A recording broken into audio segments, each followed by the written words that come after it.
So that's a good arbitrage opportunity. Some new countries have adopted Bitcoin, which is interesting. Not that they have like a huge GDP. They're not worth a ton. It's not going to affect the price in any real way, really. But it's kind of cool. El Salvador did it last year, and now we have the Central African Republic and Cuba. Have I don't know if Cuba has adopted it as legal tender yet, but their central bank is buying it or something like that. But the Central African Republic is accepting it as legal tender. I don't know how many people actually own it there. And I don't know if they're going to try to integrate it into their society like El Salvador is doing. So I'm not sure. El Salvador has created like an app and are pushing people to use it and like giving incentives to use Bitcoin to use it. And or basically they bought Bitcoin and you can use this app to use the Bitcoin, and it's integrated with their society really well. Or they're trying to do that, I should say. I don't know how well it's working right now, but that's the point of it. And the Central African Republic, I'm not sure if they have plans to do that, but they are accepting it as legal tender, and I'm not sure how much they actually own of it. But I did think it continues to push the narrative, at least, that Bitcoin is creating a new standard alongside the U.S. dollar standard. So it's probably like good news overall for Bitcoin legitimacy, I think. Probably not like the best news in the world, but it's good news, I would say. So the Central African Republic and Cuba, this isn't like their national currency, right? The Central African Republic is basically adopting it as their national currency, essentially. Like it'll be like alongside of their normal currency. So it's going to be like if you could pay your taxes in Bitcoin. I see. Okay. Like you can do the same thing in El Salvador now. El Salvador still will accept a dollar. It's not like saying you can't use dollars, but it's saying it is an accepted currency. Like you can't go to the U.S. government and pay in Canadian dollars or Bitcoin right now. You got to pay in U.S. dollars. I see. So it's like if you view the government as like a company, it's like them accepting a new form of payment. Right, but El Salvador, for example, is really pushing Bitcoin and pushing people to use it as a savings account. Essentially, right. They're pushing adoption of it. I don't know how hard the Central African Republic is or Cuba is, but I think it's still good news. I think the Central African Republic's currency is kind of trash.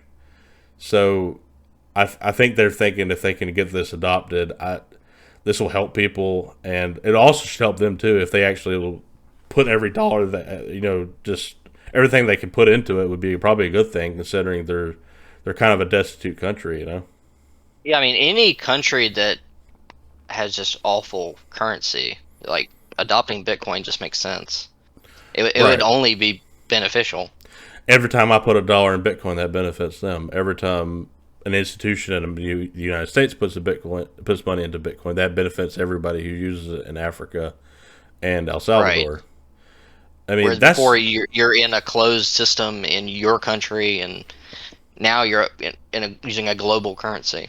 That's why if you're a kind of a crappy country, and I shouldn't say crappy, but you know what I mean, like not doing that well economically, yeah. You should have already adopted the dollar by now, the U.S. dollar, because then you still have those benefits too, because the U.S. dollar is so global.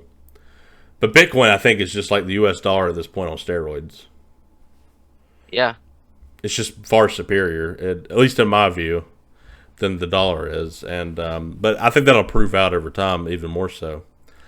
And if you're like El Salvador and you've already bought, I think they bought like $80 million or $100 million worth, and it does go to some crazy number. El Salvador is going to be like doing well with their investment.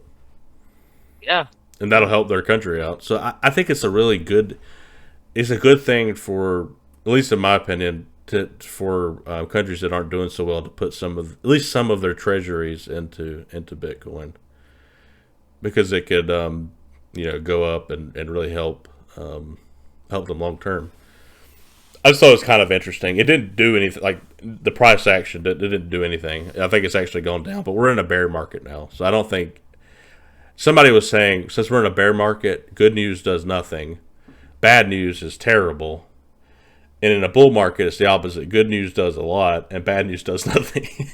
Right. Yeah. Because I mean, now it's like anything. It's just it's a big time bear market right now for sure. I don't know how long it's gonna last for, but we'll see. And people are just uneasy right now. Right, and the one thing that's doing well is the U.S. dollar. So that to me tells me everybody's just saving cash and they're just afraid of everything. Yeah.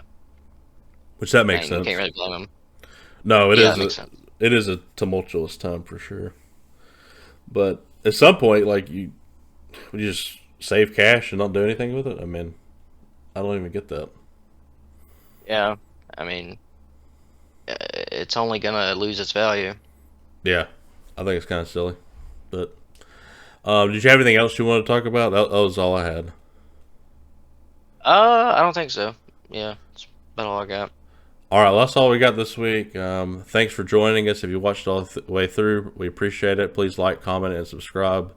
And listen to us next week. Thank you. Yep. Bye bye. Okay.